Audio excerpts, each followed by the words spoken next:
반갑습니다. 2월 27일 목요일 큐티 스케치 시간입니다. 오늘 본문은 요한복음 16장 16절부터 24절까지의 말씀입니다. 오늘 본문은 이렇게 시작합니다. 조금 있으면 너희가 나를 보지 못하겠고 또 조금 있으면 나를 보리라 하시니. 제자 중에서 서로 말하되 우리에게 말씀하신 바 조금 있으면 나를 보지 못하겠고 또 조금 있으면 나를 보리라 하시며 또 내가 아버지께로 감이라 하신 말씀이 무슨 말씀이냐 하고 또 말하되 조금 있으면이라 하신 말씀이 무슨 말씀이냐 무엇을 말씀하시는지 알지 못하노라 하거늘. 오늘 본문은 제자들이 예수님의 말씀을 들으면 들을수록 더 어렵고 무슨 말인지 모르겠다고 말하고 있습니다. 그들은 참 근심 가운데 걱정 가운데 있습니다. 그런데 예수님이 하시는 말씀을 듣고 더 답답해하고 있어요. 사랑하는 여러분, 우리는 우리의 답답한 심정을 주님께 아뢰고 또 주님이 이미 말씀하심에도 불구하고 그 말씀을 듣는 귀가 없을 때가 있습니다. 말씀은 들었어요. 그러나 내가 어떠한 생각에 갇혀 있으면 그 말씀을 제대로 듣지 못합니다. 깨닫지 못해요. 그래서 예수님은 하실 말씀 다 했다. 내가 더 이상 이걸 더 길게 복잡하게 더 단순하게 설명할 길이 없다. 그리고 어떤 면에서는 내 설명이 부족한 것이 아니라 때가 되어야만 깨닫는 부분이다. 이렇게 말씀하시면서 그러나 내가 미리 말하는 이유는 너희가 생각나게 해서 그때 예수님이 하셨던 말씀이 진짜였구나. 그것을 알게 되면 더 확신 가운데 말씀을 붙들 수 있기 때문에 예수님의 말씀은 허투루 하시는 말씀이 없고 예전에 하셨다고 해도 여전히 진리고 오늘 이야기해도 진리며 나중에 이야기해도 진리고 그 사실은 내가 그때는 그런 이야기를 했는데 그때는 내가 조금 몰랐다 이럴 수 없는 분입니다. 그분은 언제나 오르신 분이에요. 어떤 시간에도 그분이 말씀을 하셨다 그러면 그 말씀은 언제나 옳지요.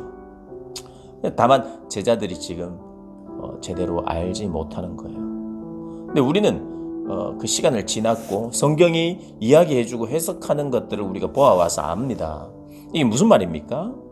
18절에 또 말하되 조금 있으면 19절입니다. 예수께서 그 묻고자 함을 아시고 이르시되 내 말이 조금 있으면 나를 보지 못하겠고 또 조금 있으면 나를 보리라 함으로 서로 문의하느냐.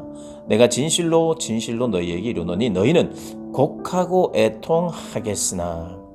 이 말이 무슨 말이냐 하면요, 너희가 나의 죽음을 볼 것이라는 겁니다. 나의 죽음을 보게 되면 너희들은 곡하고 슬퍼하게 될 것이라는 거예요. 그런데 주님의 죽음을 보면 그걸 보면서 부활할 거니까 기쁘다 이럴 수 없는 거예요. 그분의 죽음은 나에게 큰 슬픔입니다. 죄송함이죠. 그래서 우리에게는 큰 고통이 우리에게 임합니다. 주님의 십자가의 사건을 우리가 볼 때 큰 고통이, 말할 수 없는 죄의 짐이 느껴집니다. 거기에다 그 죄송함이 깊이 우리를 짓누르죠. 그런데 애통하겠으나 세상은 기뻐하리라. 아까도 말씀드렸습니다마는 어제 본문에도 말씀드렸습니다마는 그들은 하나님의 뜻을 받들어 옳은 일을 한다고 생각하는 거예요. 유대인들이, 세상이. 그래서 세상은 기뻐한다는 겁니다. 세상은 기뻐한다. 왜? 하나님의 뜻을 내가 이루어 갔으니까. 너희는 곡하고 애통하겠으나 세상은 기뻐하리라. 너희는 근심하겠으나 너희 견심이 도리어 기쁨이 되리라. 그런데 이게 역전이 된다는 겁니다. 어떻게 해요? 죽음의 역전은 뭡니까? 부활이죠. 조금 있으면 죽겠으나 조금 있으면 살리라. 조금 있으면 죽음이지만 그 죽음을 넘어서 죽음을 극복하고 사망의 권세를 깨뜨리신 주님이 부활하심으로 말미암아 역전시킨다는 거예요. 그러면 모든 것이 역전되는 거예요. 우리의 곡함과 애통함이 기쁨으로 바뀌고 그들의 기쁨이 곡함으로 바뀐다는 거예요. 그래서 조금 있으면 못 보고 조금 있으면 애통하고 또 조금 있으면 보게 되고 또 조금 있으면 기뻐하게 된다는 말이 예수님의 죽음과 부활 때문이라는 것을 오늘 본문이 이야기하고 있습니다. 그러면서 21절에 여자가 해산하게 되면 그때가 이르렀으므로 근심하나.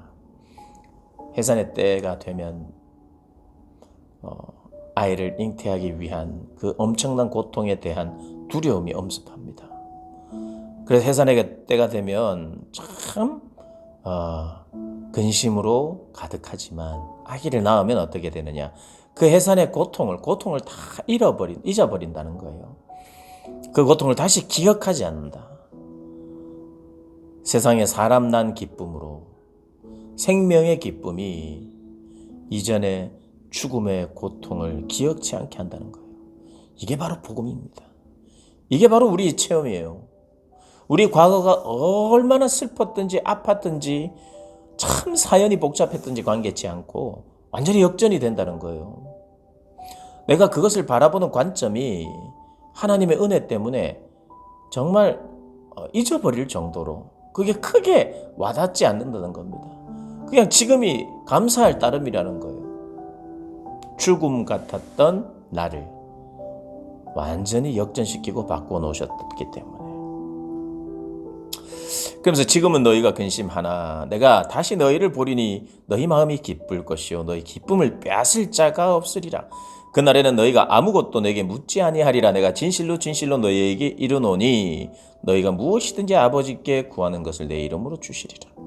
성령이 오셔서 이제 물을 필요가 없다는, 예수님께 이제 아무것도 묻지 마라 이런 뜻이 아니라 성령은 나를 대신하는 영이니 성령이 다 가르쳐 주실 것이다. 성령이 가르치면 곧 나의 가르침이라고 이야기하시는 것입니다. 그래서 진실로 또 이릅니다. 너희가 무엇이든지 아버지께 구하는 것을 내 이름으로 주시리라. 예전에는 누리지 못했던 특권, 예전에는 이런 기도 응답은 없었어요. 어떤 거요?